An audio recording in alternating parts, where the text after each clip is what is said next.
श्री हनुमते नमः। अथ श्री हनुमत्स्तोत्रम्। शृणुदेवी प्रवक्ष्यामि स्तोत्रं सर्वसुखावहं सर्वकामप्रदं नृणां हनुमत्स्तोत्रमुत्तमम्। तप्तहाटकसङ्कासं नानापुष्पविराजितम् उद्यतबालार्कवदनं त्रिनेत्रं कुण्डलोज्ज्वलं मौञ्जी कौपीनकं हेममय यज्ञोपवीतिनं पिङ्गलाक्षं महाकायं टङ्कशैलेन्द्रधारिणं मूर्तित्रयात्मकं वीरं महाशौर्यं महाहनुं हनुमन्तं वायुसूनुं नमामि ब्रह्मचारिणं। त्रिवर्णाक्षरमन्त्रस्थं जपाकुसुमसन्निभं नानाभूषणसंयुक्तमाञ्जनेयं नमाम्यहं। पञ्चाक्षरस्थितं देवं नीलनीरदसन्निभं पूजितं सर्वदेवैस्तु राक्षसारिं नमाम्यहम्। अचलद्युतिसङ्काशं सर्वालङ्कारभूषितं षडक्षरयुतं देवं नमामि ब्रह्मचारिणं। सप्तवर्णमयं देवं हरिशं तं सुरार्चितं सुन्दरास्याब्जसंयुक्तं त्रिनेत्रं तं नमाम्यहम्। अष्टादशाधिपं देवं हेमवर्णं महातनुं नमामि जगतां वन्द्यं लङ्काप्रसादाद्दाहनम्। अतसि पुष्पसङ्काशं दशवर्णात्मकं विभुं जटाधरं चतुर्बाहुं नमामि कपिनायकम्। द्वादशाक्षरमन्त्रस्य नायकं कुन्तधारिणं हेमवर्णलसत्कायं भजे सुग्रीवमन्त्रिणं। मालामन्त्रात्मकं देवं त्रिवर्णं च चतुर्भुजं पाशाङ्कुशधरं देवं कपिवर्यं नमाम्यहम्। त्रयोदशाक्षररहितं सीता दुःखनिवारणं सुरासुरगणः सर्वः संस्तुतं प्रणमाम्यहम्। हाहाकारमुखान्तनित्यदहन ज्वालासमूहोज्ज्वलं विद्वन्मण्डलजातरोषपरुषं श्रीरामदासं विभुं। सञ्चूर्णीकृतधूम्रलोचनमः यक्षादिरक्षोबलं तं वन्दे रविधारणं सुरवरैर्वन्द्यं समीरात्मजम्। रघुपतिपदभक्तं किङ्किणीकोत्तमाङ्गं मुकुलितकरपद्मं मोदयानं तरङ्गे पुलकितविपुलाङ्गं पुण्यलीलानुसङ्गं वनचरकुलनाथं वायुपुत्रं नतोऽस्मि। शृणुदेवी प्रवक्ष्यामि स्तोत्रं सर्वसुखावहं सर्वकामप्रदं नृणां हनुमत्स्तोत्रमुत्तमम्। तप्तहाटकसङ्कासं नानापुष्पविराजितम् उद्यतबालार्कवदनं त्रिनेत्रं कुण्डलोज्ज्वलं मौञ्जी कौपीनकं हेममय यज्ञोपवीतिनं पिङ्गलाक्षं महाकायं टङ्कशैलेन्द्रधारिणं मूर्तित्रयात्मकं वीरं महाशौर्यं महाहनुं हनुमन्तं वायुसूनुं नमामि ब्रह्मचारिणं। त्रिवर्णाक्षरमन्त्रस्थं जपाकुसुमसन्निभं नानाभूषणसंयुक्तमाञ्जनेयं नमाम्यहम्। पञ्चाक्षरस्थितं देवं नीलनीरदसन्निभं पूजितं सर्वदेवैस्तु राक्षसारिं नमाम्यहम् अचलद्युतिसङ्काशं सर्वालङ्कारभूषितं षडक्षरयुतं देवं नमामि ब्रह्मचारिणं सप्तवर्णमयं देवं हरिशं तं सुरार्चितं सुन्दरास्याब्जसंयुक्तं त्रिनेत्रं तं नमाम्यहम् अष्टादशाधिपं देवं हेमवर्णं महातनुं नमामि जगतां वन्द्यं लङ्काप्रसादाद्दाहनम् अतसि पुष्पसङ्काशं दशवर्णात्मकं विभुं जटाधरं चतुर्बाहुं नमामि कपिनायकं द्वादशाक्षरमन्त्रस्य नायकं कुन्तधारिणं हेमवर्णलसत्कायं भजे सुग्रीवमन्त्रिणं मालामन्त्रात्मकं देवं त्रिवर्णं च चतुर्भुजं पाशाङ्कुशधरं देवं कपिवर्यं नमाम्यहम् त्रयोदशाक्षररहितं सीतादुःखनिवारणं सुरासुरगणः सर्वः संस्तुतं प्रणमाम्यहम् हाहाकारमुखान्तनित्यदहन ज्वालासमूहोज्ज्वलं विद्वन्मण्डलजातरोषपरुषं श्रीरामदासं विभुं सञ्चूर्णीकृतधूम्रलोचनमः यक्षादिरक्षोबलं तं वन्दे रविधारणं सुरवरैर्वन्द्यं समीरात्मजम् रघुपतिपदभक्तं किङ्किणीकोत्तमाङ्गं मुकुलितकरपद्मं मोदयानं तरङ्गे पुलकितविपुलाङ्गं पुण्यलीलानुसङ्गं वनचरकुलनाथं वायुपुत्रं नतोऽस्मि।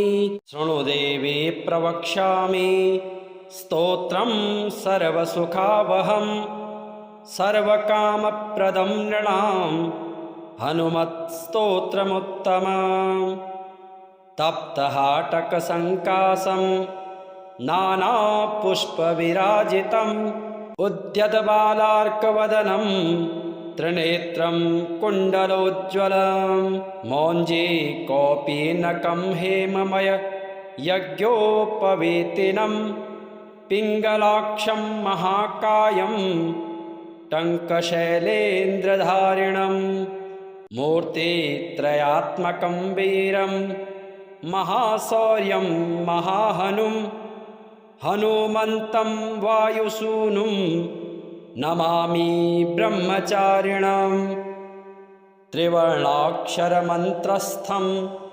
जपाकुसुमसन्निभं नानाभूषणसंयुक्तमाञ्जनेयं नमाम्यहम् पञ्चाक्षरस्थितं देवं नीलनीरदसन्निभं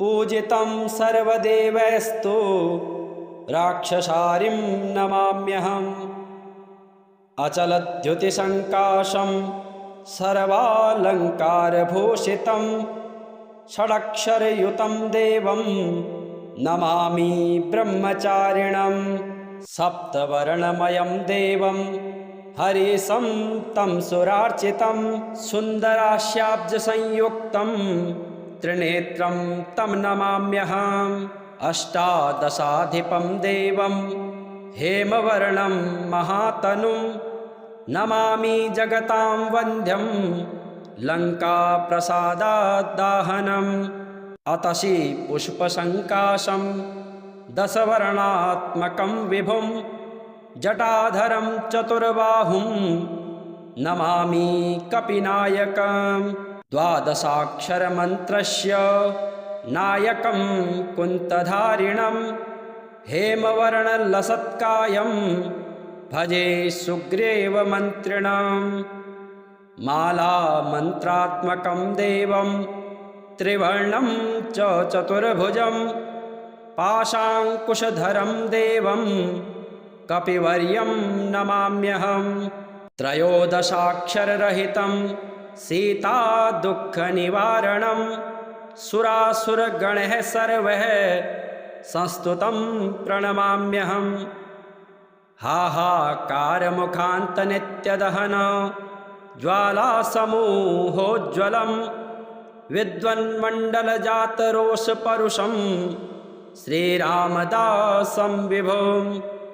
सञ्चूर्णीकृतधूम्रलोचनमः यक्षादिरक्षोबलं तं वन्दे रविधारणं सुरवरैर्वन्द्यं समीरात्मजम्।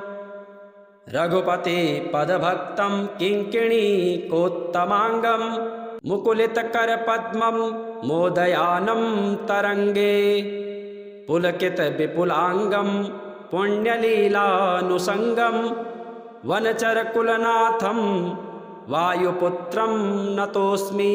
शृणु देवी प्रवक्ष्यामि स्तोत्रं सर्वसुखावहं सर्वकामप्रदं नृणां हनुमत्स्तोत्रमुत्तमम्।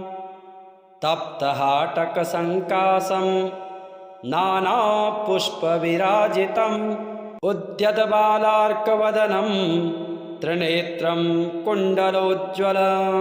मौञ्जी कौपीनकं हेममय यज्ञोपवीतिनं पिङ्गलाक्षं महाकायं टङ्कशैलेन्द्रधारिणं। मूर्तित्रयात्मकं वीरं महाशौर्यं महाहनुं हनुमन्तं वायुसूनुं नमामि ब्रह्मचारिणं। त्रिवर्णाक्षरमन्त्रस्थं जपाकुसुमसन्निभं नानाभूषणसंयुक्त माञ्जनेयं नमाम्यहं। पञ्चाक्षरस्थितं देवं नीलनीरदसन्निभं पूजितं सर्वदेवैस्तु राक्षसारिं नमाम्यहम्। अचलद्युतिसङ्काशं सर्वालङ्कारभूषितं षडक्षरयुतं देवं नमामि ब्रह्मचारिणं। सप्तवर्णमयं देवं हरिशं तं सुरार्चितं सुन्दरास्याब्जसंयुक्तं त्रिनेत्रं तं नमाम्यहम्। अष्टादशाधिपं देवं हेमवर्णं महातनुं नमामि जगतां वन्द्यं लङ्काप्रसादादाहनम्। अतसि पुष्पसङ्काशं दशवर्णात्मकं विभुं जटाधरं चतुर्बाहुं नमामि कपिनायकं। द्वादशाक्षरमन्त्रस्य नायकं कुन्तधारिणं हेमवर्णलसत्कायं भजे सुग्रीवमन्त्रिणं। मालामन्त्रात्मकं देवं त्रिवर्णं च चतुर्भुजं पाशाङ्कुशधरं देवं कपिवर्यं नमाम्यहं। त्रयोदशाक्षररहितं सीतादुःखनिवारणं सुरासुरगणैः सर्वैः संस्तुतं प्रणमाम्यहं। हाहाकारमुखान्तनित्यदहन ज्वालासमूहोज्ज्वलं विद्वन्मण्डलजातरोषपरुषं श्रीरामदासं विभुं। सञ्चूर्णीकृतधूम्रलोचनमः यक्षादिरक्षोबलं तं वन्दे रविधारणं सुरवरैर्वन्द्यं समीरात्मजम्। रघुपतिपदभक्तं किङ्किणीकोत्तमाङ्गं मुकुलितकरपद्मं मोदयानं तरङ्गे पुलकितविपुलाङ्गं पुण्यलीलानुषङ्गं वनचरकुलनाथं वायुपुत्रं नतोऽस्मि। शृणु देवी प्रवक्ष्यामि स्तोत्रं सर्वसुखावहं सर्वकामप्रदं नृणां हनुमत्स्तोत्रमुत्तमम् तप्तहाटकसङ्कासं नानापुष्पविराजितम् उद्यतबालार्कवदनं त्रिनेत्रं कुण्डलोज्ज्वलं मौञ्जी कौपीनकं हेममय यज्ञोपवीतिनं पिङ्गलाक्षं महाकायं टङ्कशैलेन्द्रधारिणं मूर्तित्रयात्मकं वीरं महाशौर्यं महाहनुं हनुमन्तं वायुसूनुं नमामि ब्रह्मचारिणं त्रिवर्णाक्षरमन्त्रस्थं जपाकुसुमसन्निभं नानाभूषणसंयुक्त माञ्जनेयं नमाम्यहं पञ्चाक्षरस्थितं देवं नीलनीरदसन्निभं पूजितं सर्वदेवैस्तु राक्षसारिं नमाम्यहम् अचलद्युतिसङ्काशं सर्वालङ्कारभूषितं षडक्षरयुतं देवं नमामि ब्रह्मचारिणं सप्तवर्णमयं देवं हरिशं तं सुरार्चितं सुन्दरास्याब्जसंयुक्तं त्रिनेत्रं तं नमाम्यहम् अष्टादशाधिपं देवं हेमवर्णं महातनुं नमामि जगतां वन्द्यं लङ्काप्रसादाद्दाहनम् अतसि पुष्पसङ्काशं दशवर्णात्मकं विभुं जटाधरं चतुर्बाहुं नमामि कपिनायकं द्वादशाक्षरमन्त्रस्य नायकं कुन्तधारिणं हेमवर्णलसत्कायं भजे सुग्रीवमन्त्रिणं मालामन्त्रात्मकं देवं त्रिवर्णं च चतुर्भुजं पाशाङ्कुशधरं देवं कपिवर्यं नमाम्यहं त्रयोदशाक्षररहितं सीतादुःखनिवारणं सुरासुरगणः सर्वः संस्तुतं प्रणमाम्यहम् हाहाकारमुखान्तनित्यदहन ज्वालासमूहोज्ज्वलं विद्वन्मण्डलजातरोषपरुषं श्रीरामदासं विभुं सञ्चूर्णीकृतधूम्रलोचनमः यक्षादिरक्षोबलं तं वन्दे रविधारणं सुरवरैर्वन्द्यं समीरात्मजम् रघुपतिपदभक्तं किङ्किणीकोत्तमाङ्गं मुकुलितकरपद्मं मोदयानं तरङ्गे पुलकितविपुलाङ्गं पुण्यलीलानुसङ्गं वनचरकुलनाथं वायुपुत्रं नतोऽस्मि शृणु देवी प्रवक्ष्यामि